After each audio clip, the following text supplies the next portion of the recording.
the Bohemian Club, as you say, the Bohemian Club, that's where all those rich Republicans go up and stand naked against redwood trees, right? I've never been to the Bohemian Club, but you ought to go. It'd be good for you. Get some fresh air.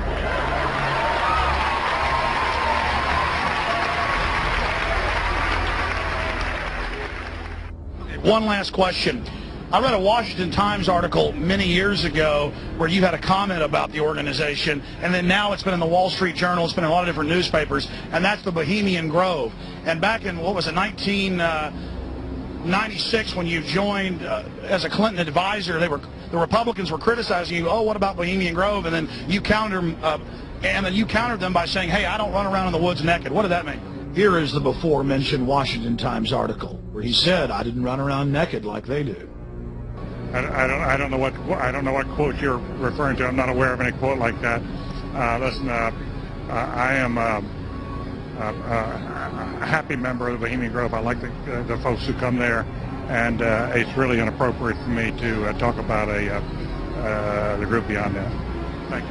Have you been there for the ceremony with the cremation of care? Frankly, I don't think that's something I need to talk to you about. Really? That's right. Well, I'm Alex Jones, and I snuck in there in 2000. I'm the guy that blew it wide open and got the video. It's been on national TV. Well, I disrespect you for that. You do? I do. But there's a lot of big public officials going in there. Don't we deserve to know? I don't know anything about you, and I don't know anything about your film. But if you go in there with an understanding, you violated that understanding by releasing that film, and I don't respect you for that. Really? But we have public officials. I'm sorry, you took an understanding when you went in there that you would not do that film. And did you have an understanding when you went in there? No. Did you crash it? Yes. Yeah, and it has no trespassing signs there too, doesn't it? No, they put them up after. Oh, I'm I sorry. just walked in. I'm sorry, sir. I've been there before. I know what the circumstances are, and I'm sorry you violated the understandings. That was not a gentlemanly thing to do. But what about the ritual? Is the ritual genuinely?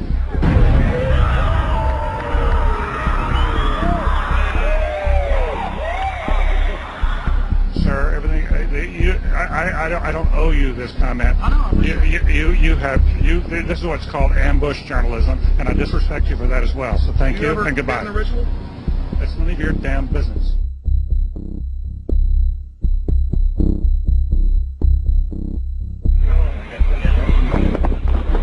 Wow. Ladies and gentlemen, all of Oracle wisdom, all of Bohemia, we beseech thee, grant us thy counsel.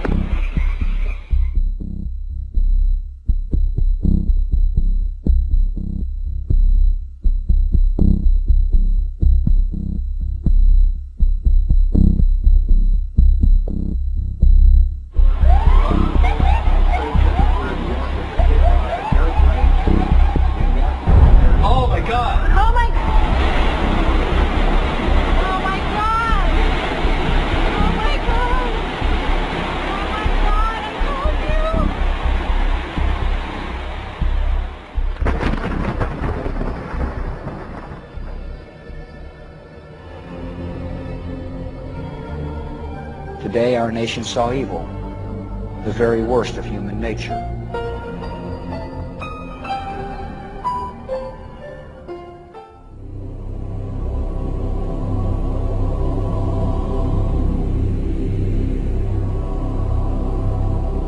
They had exactly the same agenda, and that was for bringing in this New World Order.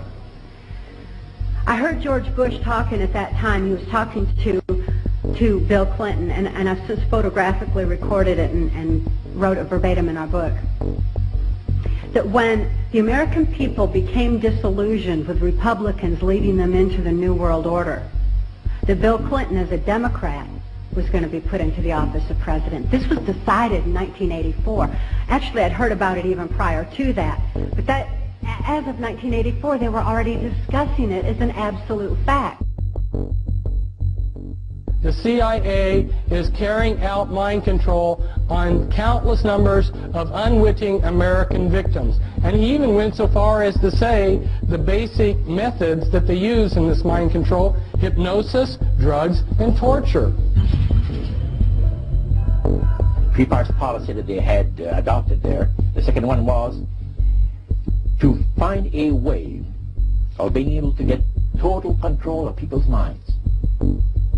And that would be done by taking hypnotism out of the realm of the occult and introduce it as a new science for the benefit of mankind.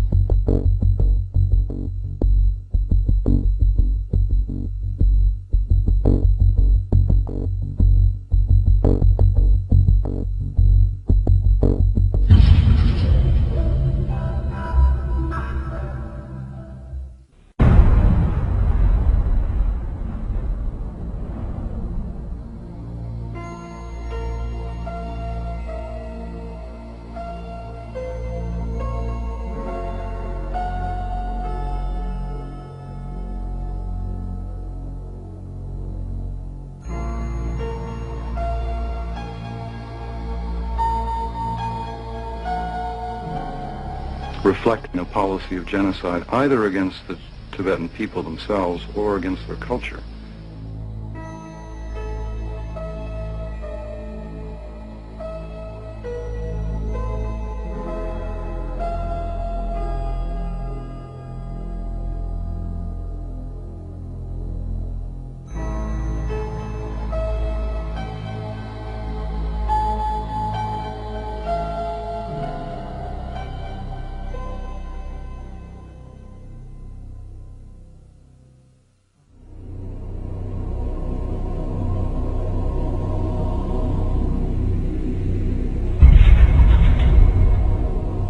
Once I realized I had met an honest, genuine, high-level Freemason who told me there were 13 levels of Freemason above the 33rd degree, and that these people were God. There was no God, they were God. So I asked them about their plans to kill people, and they said, yes, there are too many people on the planet. We need to get rid of several billion, and war doesn't seem to work, so we're going to use disease and starvation.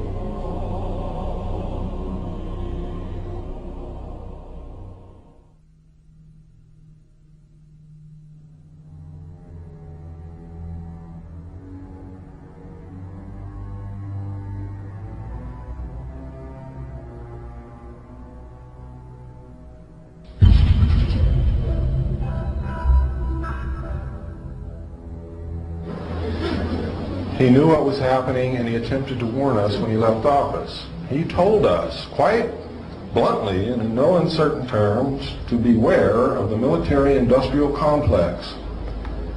And who is the military-industrial complex? It is the members of the Council on Foreign Relations, and since the inception of the Trilateral Commission as well.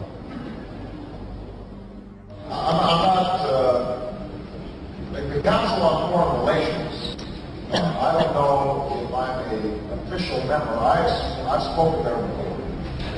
It basically is just a forum where a bunch of people talk about foreign policy. Was made up of the Executive Committee of the Council on Foreign Relations. Now, it is extremely significant that you understand that the first 6 members from the government, along with President Eisenhower, were also members and longtime members of the Council on Foreign Relations. They believed in that organization. They believed in its goals, which was one world government.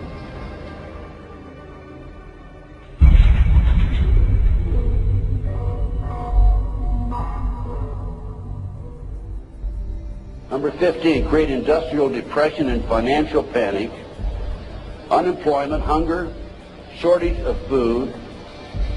Use this to control the masses or the mobs, and use the mobs to wipe out all those who dare to stand in the way. Well, I'll tell you right now, every expert I've talked to is talking about food shortage. And it's coming, I'm convinced.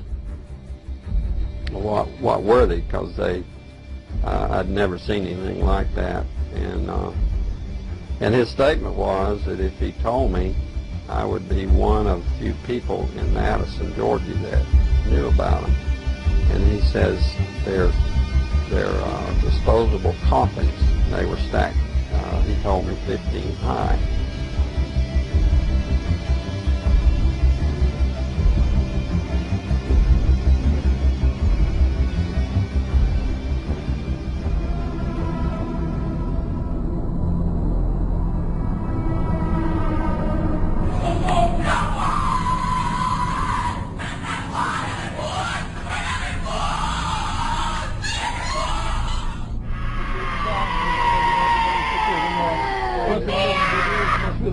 Cristo, di Cristo, di Cristo. Ecco, ecco.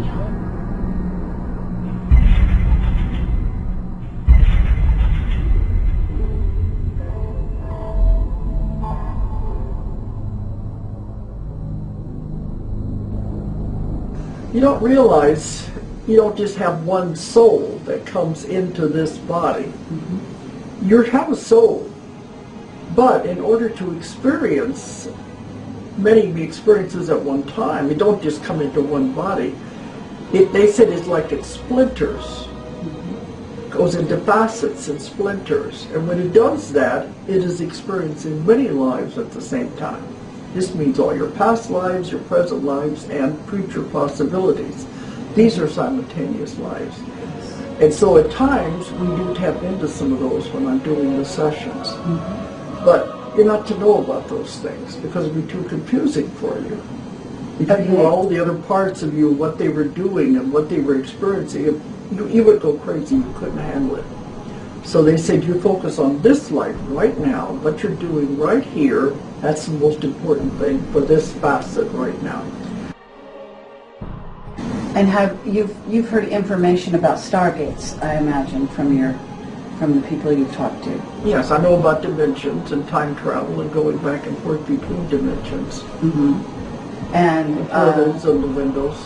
Right, and you've heard, I imagine, that the secret government. You've heard about the secret government. I've written about that in the Nostradamus books. Mm-hmm. He called it the cabal, the government behind the government. And that they are doing, that they are using the stargates and going basically out into the solar system. Yes, and they're also doing time travel. They're doing a lot of that. I don't like to be involved with that. Mm-hmm. Because I've had some problems with that. Oh, really? The government, and I'd rather not get over into that. But yes, it is very real. Okay. So that's what they said, don't buy into it. Mm-hmm. Don't listen to what they're saying. They are trying to create fear. Sure. They're trying to get rid of the population because they can control you as long as it's a certain number, but it's gotten so big they can't control the people anymore. The idea is to get rid of the population and tone it down. And a lot of that is done with what they're doing now. The wars and the food, and definitely this so crazy swine flu thing. Mm-hmm. Even the doctors have told me, do not take those shots under any circumstances, because you don't know what's in them. But those people are creating fear. When you create fear, you create a great deal of karma. Mm-hmm. And they create a great deal of karma with what they're doing, so they are definitely not going to go. Okay. So they're not going to be happy about the whole thing. From the dawn of time we came, moving silently down through the centuries, living many secret lives, struggling to reach the time of the gathering, when the few who remain will battle to the last. No one has ever known we were among you until now.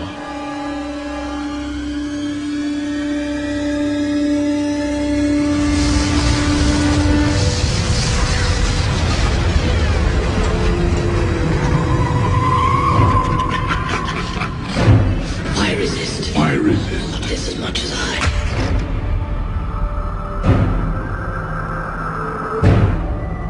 But who were these creatures? These creatures were the rebels that were escaping, the rebel angels that were escaping from God, in a way. What we have here in this present situation is that we think they are in reality interbreeds between mankind and rebels. And this is the biggest info that we can get.